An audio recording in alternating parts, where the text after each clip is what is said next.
গাড়িতে চলাচল করে বেশিরভাগ। এই রাস্তাটা পার হতে হবে।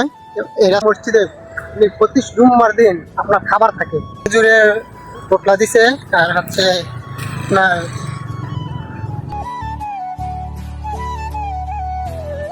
আসসালামু আলাইকুম guys, welcome back to the episode my daily blog. কেমন আছেন? আশা করি ভালো আছেন। আল্লাহর রহমতে আমি অনেক ভালো আছি। সো আজকের ভিডিওটা খুবই ইন্টারেস্টিং হতে যাচ্ছে, কারণ আজকে আমি মালয়েশিয়াতে আসার পরে প্রথম রমজান পেয়েছি। আর প্রথম রমজানের ভিতরে প্রথম জুম্মার নামাজ পড়তে যাবো সুন্দর একটা মসজিদে। আর এই মসজিদটা খুবই পপুলার। এই মসজিদে অনেক দূর দূরান্ত থেকে আপনার লোক আসে, যেরকম মালয়েশিয়া ধাতু বলতে মানে মালয়েশিয়ার ধনী লোকরা এই মসজিদে নামাজ পড়ান দূর দূরান্ত থেকে। সো বেশি কথা না বাড়িয়ে চলো মূল ভিডিওতে চলে যায়। দেখেন কি সুন্দর জায়গা, যায় না? এদিক দিয়ে দেখেন, এদিকে রাস্তাটা খুবই সুন্দর। আর এদিক দিয়ে মূলত এদিক দিয়ে মসজিদে যাইতে হয়। আর মসজিদে যাওয়ার জন্য একটু দূরে মসজিদ, কারণ এখানে রাস্তা এই রাস্তাগুলো দিয়েই পার হয়ে তারপর মসজিদ যেতে হয়। এই রাস্তাটা পার হতে হবে।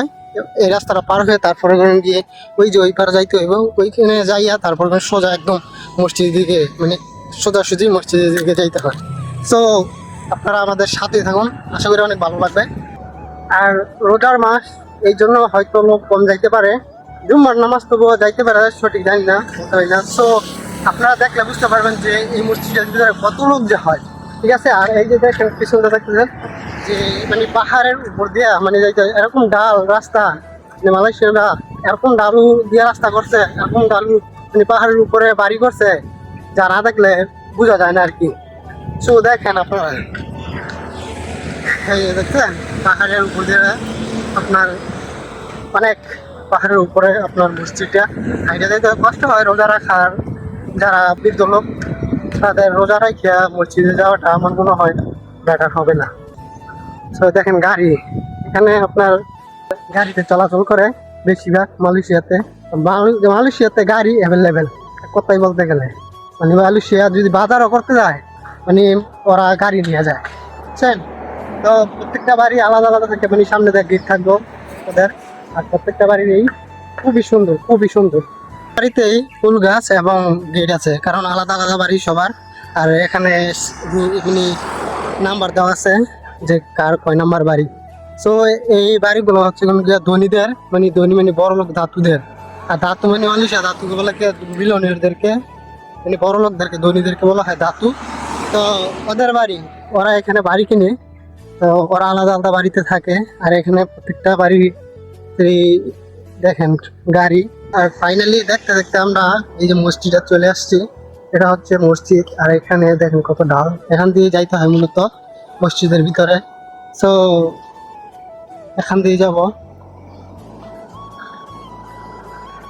আর মসজিদে যাবো। আর রোজার মাস ছাড়া মানে যে সময় রোজা থাকে না, ওই সময় এই মসজিদে প্রতি জুম্মার দিন আপনার খাবার থাকে, মানে আসে মিলুম থাকে, ঠান্ডা পানি থাকে, কলা থাকে, ফল পাতা থাকে এবং খাবার থাকে, পর্যাপ্ত পরিমাণ খাবার থাকে। ওরা বাঙালিরা আসে এখানে খায় এবং মালাইরা খায়, সবাই খায় আর কি। এখানে অনেকজনে খাবার দেওয়া যায়, আবার মসজিদের প্রান্ত থেকে আপনার খাবারের ব্যবস্থা করে।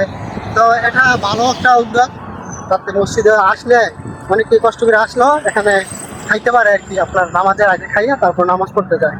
তো এই যে মসজিদে আসলাম, আজকে দেখবো কি আছে না আছে, আপনাদেরকে দেখাবো আর কি।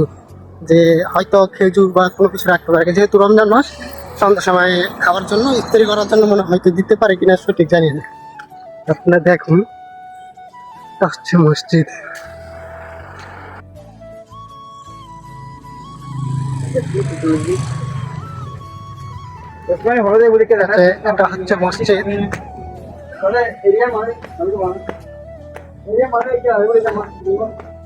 এটা হচ্ছে মসজিদ। الله أكبر الله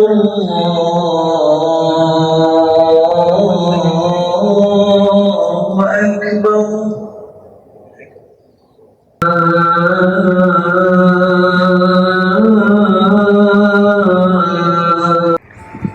দেখেন কত পরিমাণ মানুষ।